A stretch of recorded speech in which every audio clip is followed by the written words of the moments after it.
So guys, जैसा कि आप लोगों ने थंबनेल और टाइटल में देख ही लिया होगा, ये वीडियो रहने वाला है टोटल 3 टॉपिक्स पर। यहाँ पर प्रॉपर विजन यहाँ पर देखेंगे कि क्या पॉसिबिलिटीज लॉन्ग रन के अंदर और शॉर्ट रन के अंदर यहाँ पर कंपनी के क्या फाइनेंशियल फंडामेंटल और होल्डिंग पैटर्न है। इन सब चीजों को यहाँ पर इवेल्युएट करके ग्रीन फ्लैग या फिर एक रेड फ्लैग लेंगे। तो वीडियो को एंड तक देखना और चैनल को सब्सक्राइब जरूर कर देना। ये वीडियो है आपकी एक रिक्वेस्ट प्यारी सी जो कि आई है हसीन लम्हे की तरफ से। ठीक है, please make videos on CG Power, NTPC और NTPC Green and Bajaj Housing Finance. Video की शुरुआत करने से पहले मैं आपको बता दूं कि बजाज हाउसिंग फाइनेंस पर ऑलरेडी मैं आपके साथ एक वीडियो ले चुका हूं, तो इस वीडियो उसका लिंक मैं आपको डिस्क्रिप्शन बॉक्स में दे दूंगा। ठीक है, बजाज हाउसिंग फाइनेंस का मैं ऑलरेडी एक वीडियो आपके साथ प्रॉपर ले चुका हूं, तो उसका लिंक आपको डिस्क्रिप्शन बॉक्स में मिल जाएगा, जाकर के देख सकते हो। तो शुरुआत करते हैं सबसे पहले सीजी पावर से। क्या कंपनी में चल रहा है सीजी पावर में? तो ये है आपका सीजी पावर। अभी स्टॉक का पी 114 का है, मार्केट कैप बहुत स्ट्रॉन्ग दिखेगा 1,07,746 करोड़ का, और पी 114 का है। क्या पी के अकॉर्डिंग, सिर्फ और सिर्फ एक पी के अकॉर्डिंग हम कंपनी का विजन डिसाइड कर सकते हैं कि भैया लॉन्ग रन के अंदर भैया बड़ा महंगा है या फिर अभी कंडीशन अच्छी नहीं दिख रही है? देखो, जब भी आप सिर्फ पी की तरफ देखते हो कि स्टॉक का पी कितना है, तो आप देखते हो कि यार 20 के आसपास है तो बहुत अच्छा है, कंपनी सस्ती मिल रही है। लेकिन अगर 100 के ऊपर चले जाते हैं तो आपको एक चीज हमेशा देखने को मिलेगी कि बहुत महंगा है। देखो, महंगा या फिर सस्ता कैसे डिसाइड करें? क्या सिर्फ और सिर्फ एक पी पर हम ये डिसाइड कर सकते हैं कि स्टॉक कितना सस्ता या कितना महंगा है? नहीं, हमें देखना होगा कि मार्केट की वैल्यूएशन अभी क्या चल रही है, हमें देखना होगा कि सेक्टर की वैल्यूएशन क्या चल रही है, कंपनी किस तरह से बिजनेस प्रोवाइड कर रही है, चार्ट पैटर्न। टोटल ये 4 चीजें हमको समझनी होती हैं अपार्ट फ्रॉम पीई। यानी कि सिर्फ और सिर्फ आप एक ही फैक्टर पर ये डिसाइड नहीं कर सकते कि अभी क्या विजन चल रहा है। ठीक है, तो आई होप कि ये चीज आपको यहां पर समझ में आ चुकी होगी। लॉन्ग टर्म का अभी तक हम यहां पर पैटर्न अगर देखें शेयर का, तो भैया लॉन्ग टर्म में ये पैटर्न अभी तक आपका यहां पर बना है। 2024 में बहुत तगड़े रिटर्न दिए, 2025 में भी इस रिटर्न को वापस से कमबैक करने की कोशिश स्टॉक यहां पर कर रहा है। अब ये कमबैक आगे कितना बन सकता है, इसके लिए आपके डिसाइड क्या होंगे? फैक्टर्स, जैसे कि कंपनी के नंबर्स। अब हमारे पास कंपनी के नंबर्स जो सामने हैं, आपको क्या नजर आ रहा है? आपको नजर आ रहा है यहाँ पे कि ऑलमोस्ट हर क्वार्टर में कंपनी एक बेंचमार्क दे रही है, ऑलमोस्ट हर क्वार्टर में। अगर आप शुरुआत करो मार्च 2022 से, तो कंपनी की सेल्स 1485 करोड़ से लेकर के 2025 मार्च में 2753 करोड़ की है, जो कि मार्च 2025 में एक बड़ा बेंचमार्क है। इसके पहले तक कंपनी ने एक बार भी इतने बड़े सेल्स नहीं दिए हैं, यानी कि ऑलमोस्ट हर क्वार्टर में कंपनी एक बेंचमार्क लेकर के आ रही है। तो ऐसे में जून क्वार्टर हमारे पास में आ रहा है, तो जून क्वार्टर में कंपनी क्या शो करती है? 2022 का पैटर्न थोड़ा सा जूम इन करते हैं यहां पर ताकि आपको क्लियर नजर आए। ठीक है, ये 2022 का पैटर्न है। यहां आपको नजर आ रहा है कि जून 2022 में कंपनी ने मार्च 2022 के अकॉर्डिंग, जून 2022 में कंपनी ने मार्च 2022 के अकॉर्डिंग अगर आप देखोगे यहां पे, तो सेल्स स्ट्रॉन्ग दी है जून 2022 में। हम आएंगे 23 का डाटा यहां पर देखेंगे, तो जून 2023 में in comparison with March 2023 company की जो सेल्स थी वो कम देखने को मिली, लगभग 29 करोड़ का डिफरेंस देखने को मिला कंपनी की सेल्स के अंदर। यानी जून 2023 कंपनी फीका रहा मार्च के कंपैरिजन में। अब हम आएंगे कंपनी के 2024 के डाटा पे। यहां पे 2024 जून में कंपनी ने इन कंपैरिजन विद मार्च अच्छे सेल्स दिए। तो भैया 2023 में आखिर ऐसा क्या था? अगर हम 2023 का पैटर्न यहां पर देखें, तो कंपनी ने 2023 मार्च में एक बेंचमार्क क्रिएट किया, एक बेंचमार्क 1903, जिसको जून 2023 में कंपनी ब्रेकआउट नहीं कर पाई। डेफिनेटली मार्च 2023 में ऐसा कुछ रहा होगा जिसकी वजह से कंपनी के सेल्स ग्रोथ हुए। अब अगर हम 2025 देखें मार्च का ही, तो यहां पर भी कंपनी का एक बड़ा बेंचमार्क आया है। यह बेंचमार्क बहुत बड़ा है, इससे अच्छे नंबर अभी तक कंपनी ने दिए नहीं है। तो क्या कंपनी यहां पर 2023 कंटिन्यू करेगी? इसकी पॉसिबिलिटी कितनी बनती है? क्या मार्च 2025 के अंदर, मार्च 2025 के अंदर कंपनी की सेल्स इतनी ज्यादा बढ़ गई या फिर कंपनी के पास इतने अच्छे ज्यादा प्रोजेक्ट एग्जीक्यूट हो गए जिसकी वजह से कंपनी की सेल्स बढ़ी?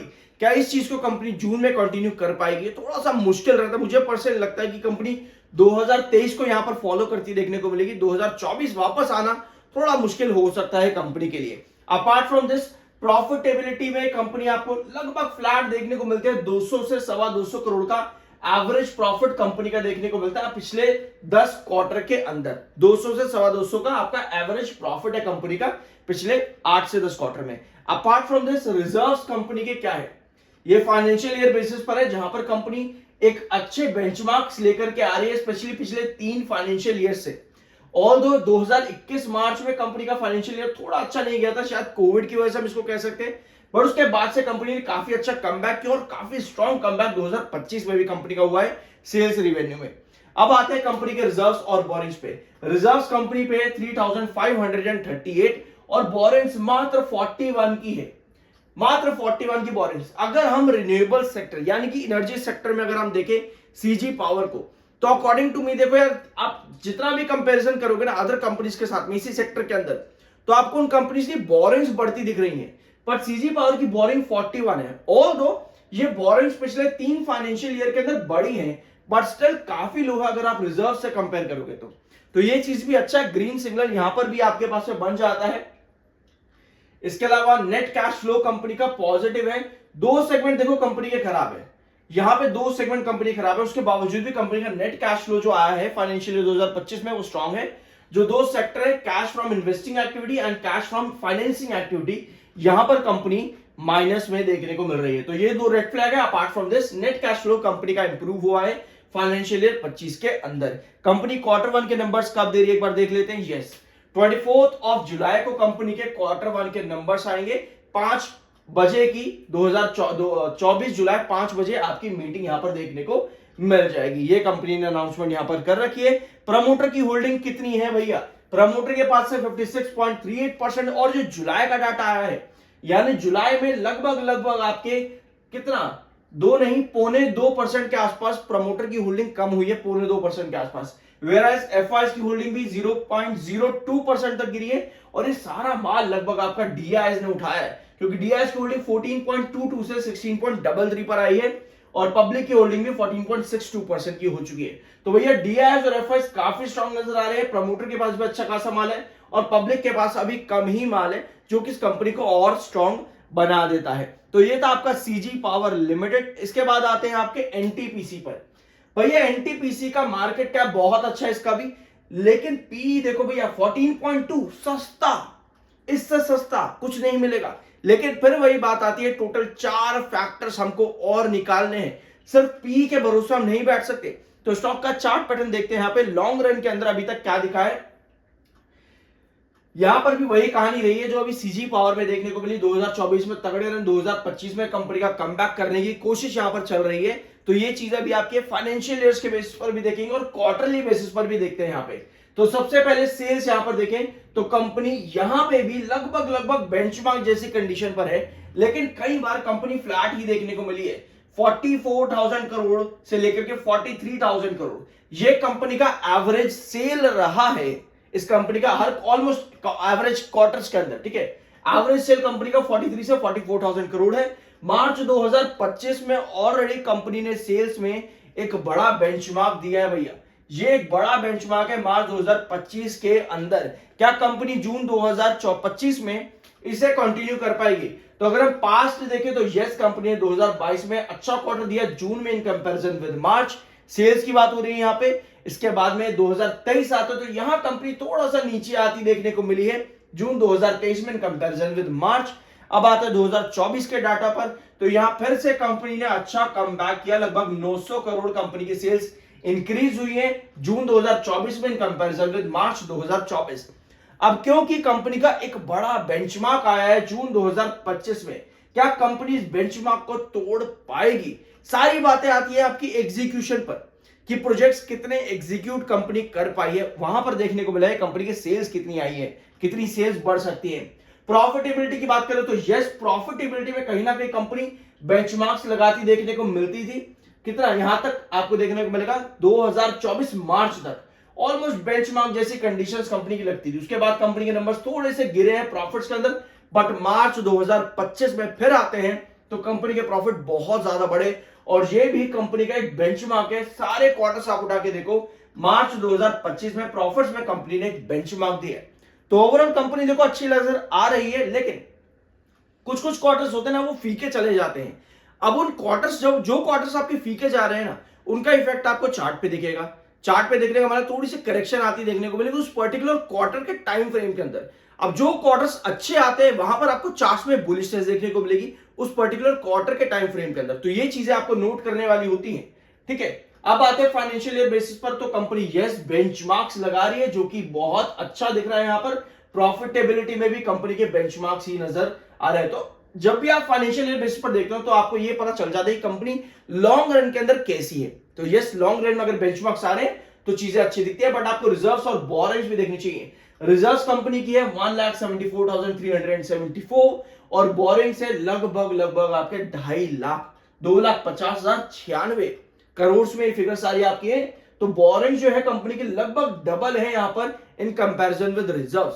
बट क्या ये एक बड़ा नेगेटिव फैक्टर बना देता है? जैसे मैंने आपको वीडियो की शुरुआत में बताया था सीजी पावर के टाइम पे कि रिजर्व्स और बोरिंग्स, आपको इस सेक्टर में बोरिंग ज्यादा देखने को मिलेगी और वही चीज यहां पर एनटीपीसी पर भी नजर आ रही है कि बोरिंग्स बहुत ज्यादा है इन comparison with reserves. Apart from this हम आते हैं हमारे तीसरे फैक्टर यानी कि होल्डिंग पैटर्न पे। तो 51.10% की होल्डिंग आपके प्रमोटर पे है, एफआईएस के पास 16.09 है और यहां पर भी डीआईएस ने खरीदारी करी है। 28.92% की होल्डिंग डीआईएस के पास आई है जून 2025 में, जो कि लगातार ऑलमोस्ट बढ़ती देखने को मिली है पिछले 3-4 डाटा से। यस 4 डाटा लगातार बढ़े हैं कंपनी के डीआईएस के अंदर। प्रमुख आपके पब्लिक के पास कितनी होल्डिंग है एक बार देखिए यहां पर पब्लिक के पास। यस पब्लिक के पास है 3.77% और गवर्नमेंट के पास 0.12% की होल्डिंग एनटीपीसी में देखने को मिलती है। अब आएंगे आपके एनटीपीसी ग्रीन पे। तो भैया एनटीपीसी ग्रीन का पीई अगर आप देखोगे यहां पर तो आपका दिमाग ही हिला देगा ये, क्योंकि 194 अब आपके लिए स्टॉक हो जाएगा बहुत महंगा, बहुत एक्सपेंसिव। मार्केट कैप यहां पर भी काफी अच्छा नजर आएगा। रिसेंटली कंपनी लिस्ट यहां पर हुई है और चार्ट पर देखो ज्यादा कुछ यहां पर देखने को मिला नहीं है अभी तक। जहां लिस्टिंग हुई थी कंपनी वहां से काफी ज्यादा नीचे, स्टिल 150 से लेकर अभी यहां पर 110 के आसपास कंपनी चल रही है। तो ज्यादा कुछ हो नहीं रहा है यहां पर। इन्वेस्टर थोड़ा सा परेशान डेफिनेटली होंगे। सेल्स कंपनी की कैसी आ रही है? तो यस यहां पर भी कंपनी की सेल्स काफी हद तक स्टेबल है। प्रॉफिटेबिलिटी थोड़ा सा इश्यू कंपनी का यहां पर है। रीजन देखते हैं तो आपको 2 फैक्टर यहां पर नजर आएंगे। थोड़ा जूम इन करेंगे इसको, देखो सब्सक्राइब कर दिया करो यार, अच्छा लगता है, पैसे आपके नहीं लगेंगे इस चीज के, ठीक है। इंटरेस्ट और डेप्रिसिएशन ये बहुत हाई है कंपनी के, जिसकी वजह से कंपनी की at the end net profitability कम होती देखने को मिलती है। तो अगर इंटरेस्ट और डेप्रिसिएशन कंपनी का देखें तो यहां पे ये है कंपनी के इंटरेस्ट और डेप्रिसिएशन।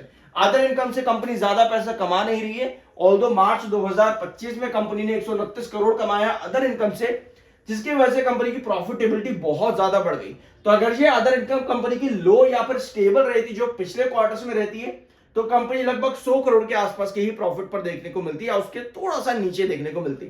बट अदर इनकम से अच्छा पैसा कंपनी ने कमा लिया। अदरवाइज 2 फैक्टर अच्छे नहीं दिख रहे हैं यहां पर कंपनी का इंटरेस्ट और डेप्रिसिएशन, इसकी वजह से कंपनी की प्रॉफिटेबिलिटी ज्यादा नहीं बढ़ रही है पिछले कुछ क्वार्टर में। तो ये चीजें यहां पर आपको मालूम होनी चाहिए। कंपनी का फाइनेंशियल ईयर बेस पर भैया देखें तो बहुत अच्छा फिगर दिखेगा।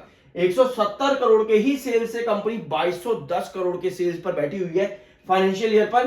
प्रॉफिटेबिलिटी भी कंपनी की बहुत हाई है, ओपीएम परसेंटेज भी बहुत स्ट्रांग यहां पर देखने को मिल रहा है। क्या कंपनी के पास देखो अभी भी कुछ सब्सिडरीज है जो कि एड ऑन है?